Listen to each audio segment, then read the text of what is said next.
সূচনা তোমার নামে হয় ওগো দয়াময়।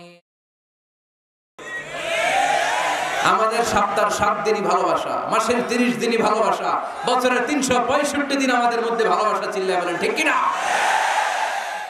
এজন্য আমাদের ভালোবাসার দিবস টিবস লাগে না। যুবক ছেলেরা, তুমি যাকে বিয়ে করবে তাকে দেখে নেবে। আমার বোনেরা যাদের কানে মাইকের আওয়াজ যায়, আপনি যে ছেলেকে বিয়ে করবেন তাকে দেখে নেবেন। তবে দেখতে গেলে ছেলে, তুমি শুধু মেয়েকে দেখতে পারবে, তোমার বাবা দেখতে পারবে না, তোমার ভাই দেখতে পারবে না, তোমার দুলাভাই দেখতে পারবে। কারণ বিয়ে হওয়ার আগে সবাই ক্যান্ডিডেট। তুমি দেখতে গেছো, তোমার বাপের পছন্দ, মাইয়া তোমার বাপের পছন্দ, বিয়ে হয়ে যাবে, ঠিক কিনা? বিয়ে হওয়ার পরে উনি হবে শ্বশুর, তখন ওনার সাথে দেখা দেওয়া যায়। মাসালা বুঝতে পেরেছেন? এজন্য বিয়ের আগে একে অপরকে দেখে নেয়া, জেনে নেয়া, এটা সুন্নাত। কিভাবে দেখতে পারেন? ডিসেন্ট ফটো শেয়ারিং, ভালো ফটো শেয়ার হতে পারে। ছেলে মেয়ের ছবি দেখলো, মেয়ে ছেলের ছবি দেখে সিদ্ধান্ত নিবে যে তাদের সাথে সরাসরি সাক্ষাৎ হবে কিনা। যদি সিদ্ধান্ত নেয় যে এই বিয়েতে আমরা আগাবো, then face to face meeting, but it should be public, not private. Not in the locked room, আবদ্ধ রুমের ভেতরে হতে পারবে না। কারণ আবদ্ধ রুমে যদি কোনো বেগানা নারী আর পুরুষ থাকে, সেখানে দুজন থাকে না, ওই কনফারেন্সে তৃতীয় আরেকজন যুক্ত হয়, তার নাম শয়তান, ঠিক কিনা? এমন জায়গায় দেখা সাক্ষাৎ হতে হবে যেখানে আপনাদের কথা পাশে কেউ শুনছে, অথবা খোলামেলা কোনো রেস্টুরেন্টের আলাদা কোনো ঘর, সেখানে মুরব্বীরা দুই দিকে আপনাদেরকে 5-7 মিনিটের জন্য দেখা দেখির সুযোগ দিল, এটা জায়েজ। কথা বুঝতে পেরেছেন? প্রথম স্টেপ ফটো দেখলেন, দ্বিতীয় স্টেপ সরাসরি দেখলেন। এখন অনেকে খুব লজ্জা পায় বিয়ের আগে কথাবার্তা বলতে। 5-7 মিনিটের মিটিংয়ে কি জিজ্ঞেস করুন সব ভুলে ফেলেছে, লজ্জা লাল হয়ে গেছে। আছে না নেই?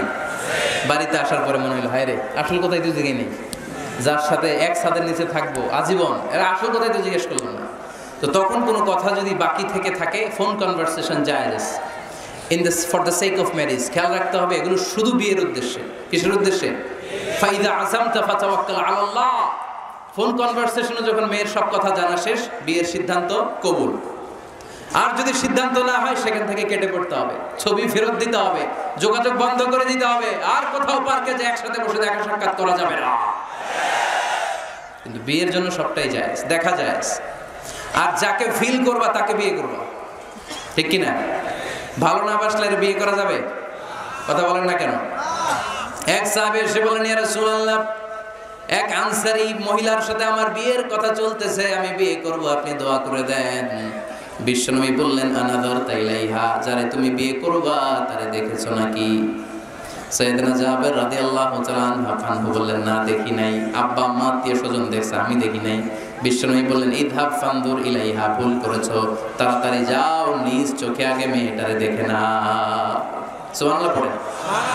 তাহলে এই সহিহ মুসলিমের হাদিস, বিশ্বনবী ধমক দিয়ে বললেন, ইযহাব, যাও, না দেখে কিসের বিয়ে? আব্বা দেখছে, আম্মা দেখছে, বিয়ে তো করবে তুমি দেখো। তার মানে দেখে নেয়া সুন্নাত, ঠিক কিনা? জাবের রাদিয়াল্লাহু তাআলা উনি কি করলেন দেখেন। উনি বললেন, আমি এক মেয়েকে বিয়ের প্রস্তাব দিলাম, কিন্তু আমি এতই লাজুক ছিলাম, তার সাথে কথা বলতে পারতেছিলাম না। পরে আমি লুকায় লুকায় তারা দেখতাম।